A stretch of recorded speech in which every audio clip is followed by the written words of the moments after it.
Hello friends, welcome to my channel.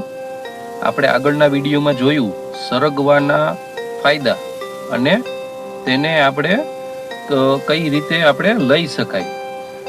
તો હવે આજે આપણે જોઈશું કે સરગવાને કઈ રીતે ના લઈ શકાય, એને આપણે લેવામાં કઈ મિસ્ટેક કરી છે એ જોઈશું. તો પહેલી મિસ્ટેક છે સરગવાનું વધારે માત્રામાં સેવન કરવું, એટલે વધારે માત્રામાં લેવું. જો વધારે માત્રામાં લેશો તો તમારા પાચન પ્રક્રિયામાં પ્રોબ્લેમ થઈ શકે છે. બીજી મિસ્ટેક, ખાલી પેટે લેવું. હવે ઘણા લોકોને સૂટ નથી કરતું ખાલી પેટે લેવું, જેના લીધે એસિડિટી થઈ શકે છે. ત્રીજી મિસ્ટેક, વધારે ઓઇલમાં બનાવવું. હેલ્ધી વસ્તુને વધારે ઓઇલમાં બનાવો તો જંક ફૂડ બની જાય. અને ચોથી મિસ્ટેક, રેગ્યુલર ના લેવું. કોઈ પણ વસ્તુ હોય, એક્સરસાઇઝ હોય કે પછી આ ખાવાની વસ્તુ હોય, રેગ્યુલર કન્સિસ્ટન્સી ના જાળવી